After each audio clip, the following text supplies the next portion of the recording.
Assalamualaikum dan salam sejahtera semua. Untuk topik kali ini kita akan bincangkan analisis data kuantitatif. Ada beberapa step dalam analisis data kuantitatif. Pertama adalah menyediakan data.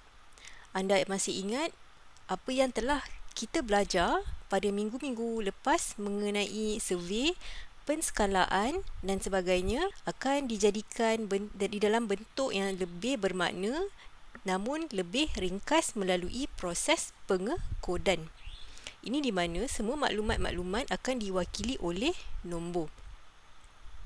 Ia dibentuk untuk membangunkan sebuah pengkalan data. Kemudian anda akan memasukkan data ataupun akan melalui step data entry. Ini dilakukan selepas pengekodan respon. Respon di sini adalah respon daripada survey. Ada pelbagai metod untuk data entry. Kebiasaannya pelajar akan menggunakan Microsoft Excel, SPSS iaitu adalah sebuah software yang kita akan belajar sebentar lagi dan sebagainya. Step seterusnya adalah mengedit data. Ini adalah step di mana kita mengemas data, kita perhatikan sama ada respons yang kurang logik dan juga respon yang lebih logik. Ini adalah untuk memastikan data kita bersih dan akan memberikan kita dapatan yang akan membantu kita membuat rumusan yang bermakna. Maksud respons tidak logik di sini boleh dilihat dari sesuatu yang dinamakan outlier. Apa itu outlier? Ini tak termasuk dalam golongan yang kita nak cari. Ini adalah pemerhatian atau observation yang terlalu berbeza dengan pemerhatian yang lain. Macam mana dapat respon tak logik ni? Ia adalah daripada respons yang tidak konsisten, iaitu respon yang tidak sekata dengan maklumat lain. Ini adalah jawapan-jawapan survey yang tak berkualiti lah. Contohnya, kalau kita dapat survey, kita jawab dengan tergesa-gesa sebab kita dah malas sangat layan survey tu. Kita jawab je semua setuju, semua tak setuju. Tapi kita tak baca soalan. Kalau tengok kat sini, saya seronok bekerja dekat sini. Sangat setuju. Saya berasa kepuasan kerja saya berada di tahap sangat rendah. Kalau individu ni seronok bekerja kat tempat tu, dia kata sangat setuju kan tadi. Kenapa kepuasan bekerja dia sangat rendah? Maknanya dia tidak menjawab dengan betul. Ia memberi respon yang tidak konsisten dan kat sini akan nampak seperti outlier. Outlier ni kita buang.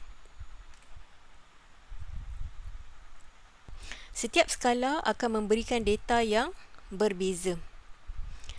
Anda perlu ingat ada beberapa scale Scale daripada yang paling basic, nominal, dan yang paling spesifik ataupun yang paling complicated iaitu skala nisbah ataupun ratio. Skala nominal biasanya kita nak mencari kategori. Nak cari jantina, nak cari tempat asal dan sebagainya. Sebab kita cuba nak mengkategorikan. Kebiasaannya kita akan membezakan atau menvisualkan dapatan kita yang pengkategorian ni dalam bentuk bar chart, pie chart dan sebagainya. Scale ordinal ini sebagai tambahan lah untuk level anda. Untuk scale ordinal biasanya boleh menggunakan bar chart, pie chart juga dan sebagainya. Begitu juga dengan scale-scale yang lain.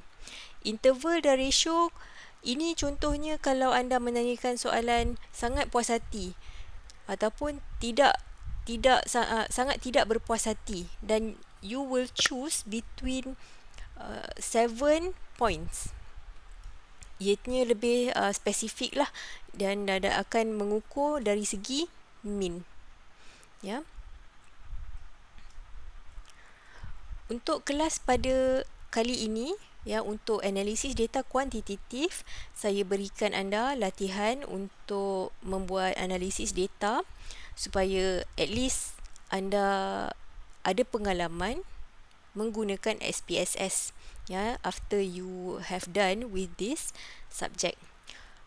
Untuk situasi ataupun untuk latihan ini, saya berikan sebuah situasi perbandingan, iaitu weight loss program. Ada 3 weight loss program yang menawarkan diet-diet yang berbeza. Kalau anda lihat, kalau dalam Instagram ke, kat mana ke, selalu ada banyak sangat coach-coach online ni kan, ya.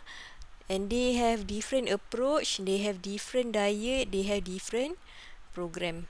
Tapi target market mereka berbeza. Anda sebagai pembantu mereka akan menyediakan sebuah data dan menganalisis data, diet mana yang sesuai untuk jantina mana dan diet mana yang paling berkesan.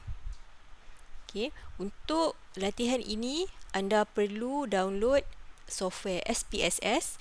Saya telah berikan link. Anda juga perlu download data. Saya dah bagi data di dalam UKM Folio.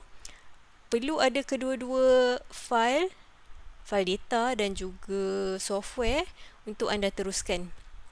Anda boleh cuba one by one, step by step. Kalau boleh, cuba ikut video as you go. Ya, kalau tersilap sikit, you boleh undo. Inilah niat saya dengan buat YouTube lah. Ya, okey, boleh cuba. Kita akan ke SPSS sebentar lagi. Benda pertama anda akan buat adalah buka fail SPSS dan kemudian buka fail data anda. Lebih baik kalau data anda adalah berada di desktop. Boleh lihat dalam masa beberapa saat SPSS akan membaca data anda dan data akan terpapar dalam bentuk begini. Ini adalah output, jangan risau, ada dua paparan. Ada paparan output, ada paparan data. Yang anda lihat sekarang adalah paparan data. Ada juga dua tabs, ya. Satu data view, satu variable view untuk anda melihat perbezaan-perbezaan data dan variable nanti. Benda pertama yang anda akan buat adalah simak data di variable view. Perhatikan dulu data anda. Nampak ada gender, ada age, height dan sebagainya. Ini adalah untuk kita perhatikan diet tadi. Mana paling berkesan atau mana yang paling kurang berkesan. Boleh juga tengok kod data anda. Ya, alignment ni tak kisahlah. Ya, tengok juga skill apa yang kita pakai. Mungkin ada benda kita akan perlu ubah nanti. Ya, kita kat sini perlu juga buat pengekodan data. Kat sini 0 adalah untuk female, 1 adalah untuk male. Kalau anda perasan, value dekat tempat gender tadi adalah kosong. Ya, maknanya susahlah kita nak baca data nanti kalau tak ada. Ya, oleh itu kita tentukan value, kemudian tekan OK. Boleh nampak dekat sini. Kemudian kita tentukan juga missing data. Kemungkinan ada data yang tertinggal. Kita tak boleh nak buat apa, tapi kita boleh labelkan lah. Ya. Oleh itu kita letak kod bagi missing data kat sini adalah negatif 99.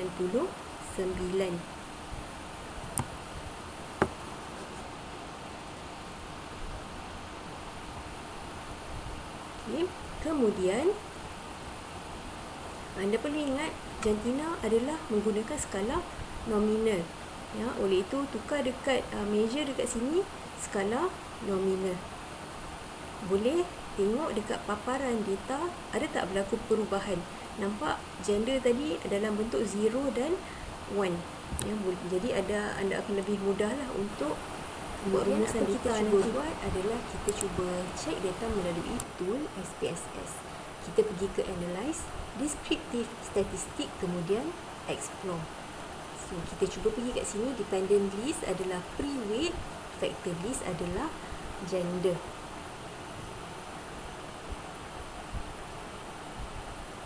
boleh klik satu persatu di sini.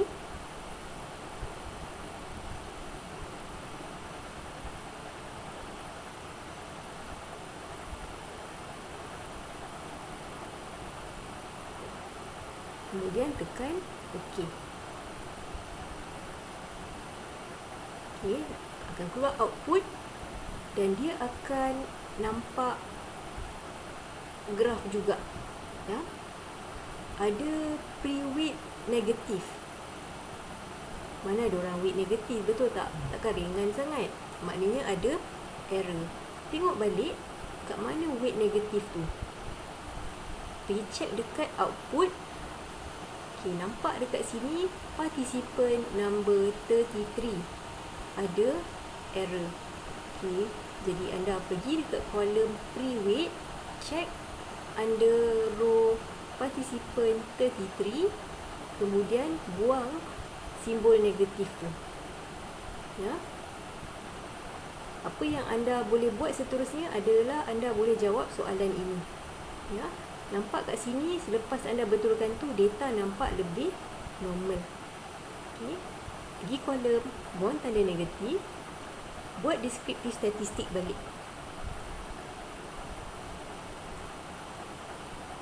Okey. Run analysis, check output dan kemudian isi tempat kosong di dalam latihan. Ya, nampak kat sini minimum, maksimum, mean dan median dan juga standard deviation untuk female and male ada jawapannya di dalam output.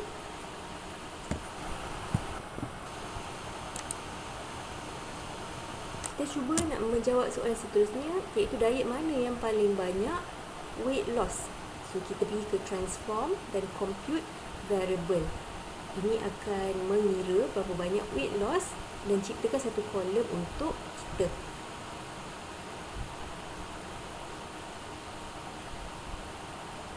Okay.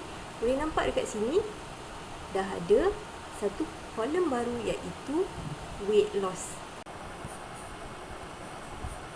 Kemudian kita cuba untuk menjawab soalan seterusnya, diet mana yang terbaik.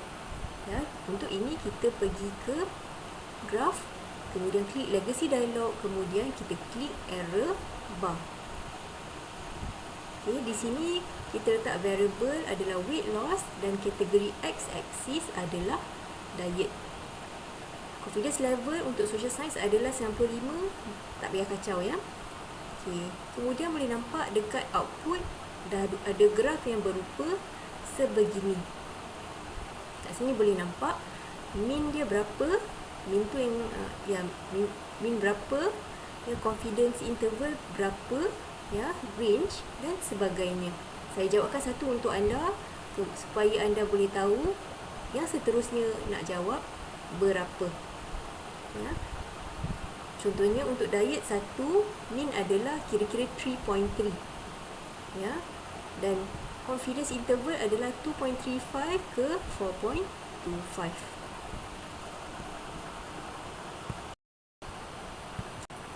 Soalan seterusnya adalah untuk membuat analisis of variance ataupun ANOVA. Ini kita cuba untuk test hipotesis HO dan H1 untuk soalan yang seterusnya. Di sini kita pergi ke analyze, kemudian klik general linear model, kemudian klik univariate. Uni bermaksudnya ada beberapa variable lah. So untuk ini kita letak dependent variable sebagai weight loss dan juga fixed factor sebagai diet.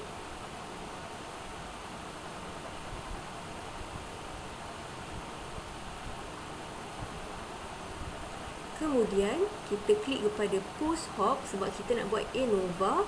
Kemudian unklik yang lain, klik to key saja. Ya, ada explanation mengenai itu, key test dekat situ, factor diet dan juga post hoc test untuk diet. Kemudian klik continue. Dekat output nanti akan keluar sebuah ANOVA table. Kat sini anda boleh nampak multiple comparison between diet 1 dan 2, diet 1 dan 3, diet 2 dan 3 dan sebagainya. Kat sini anda boleh lihat berapa banyak standard error dan juga maklumat-maklumat yang lain. Oleh itu dekat sini anda boleh jawab hipotesis. Diet 1 versus diet 2, berapa P value-nya? Ada jawapan di dalam jadual. Diet 1, diet 3, berapa value-nya dan sebagainya.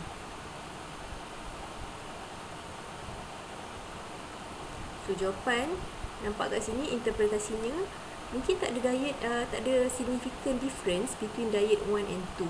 Tapi ada significant difference between diet 3 dengan yang lain. Ya. Oleh itu, mean weight loss dalam diet 1 adalah 3.3. Dan diet 3 yang paling banyak weight loss. Oleh itu, siapa yang nak lose weight, kita recommend diet 3 lah. Ya.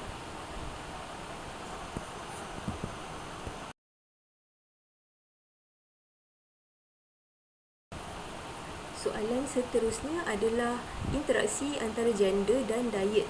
Adakah jantina tertentu sesuai dengan diet yang tertentu? Ya, oleh itu kat sini kita akan menggunakan sebuah analisis yang lain, iaitu two-way ANOVA. Ya, ini di mana kita buat two categorical independent variable and we will test 3 hypothesis.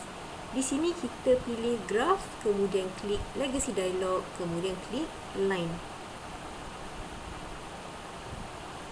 Okey, untuk paparan ni, ya, kita letak variable sebagai mean, ya, kita letak ada statistik dulu, kemudian klik kategori axis adalah diet, define lines by gender. So kita nak bezakan dari segi gender. Boleh buat satu persatu.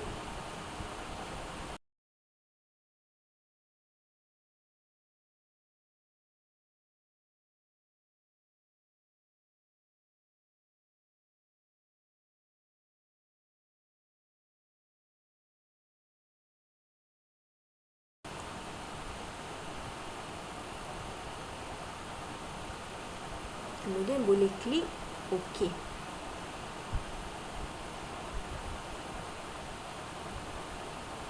Selepas klik OK, nampak paparan di output dah ada sebuah graf. Graf ni juga akan menjadi salah satu jawapan anda. Okay. So nampak dekat sini, diet ni akan memberi efek kepada gender lain lah, ya. Males lain, untuk female also lain, ya. So dari sini anda boleh jawablah hipotesis 1, 2 dan 3. Adakah mean weight loss akan berbeza mengikut produk? Adakah weight loss berbeza mengikut gender? Adakah tak ada interaction? Betul atau tidak? Anda boleh jawab, ya. Ini anda boleh copy dan paste, ya. Oh ya, jangan lupa save juga output file, ya. Variable file dan output file dua-dua kena save. Saya terlupa tadi, ya. Oleh itu saja jawapan-jawapan yang anda perlu buat. Saya betul-betul sarankan anda cuba satu persatu. Senang je, nampak je jawapan. Tapi kalau anda dapat try buat SPSS, ini adalah satu kepuasan bagi anda, ya.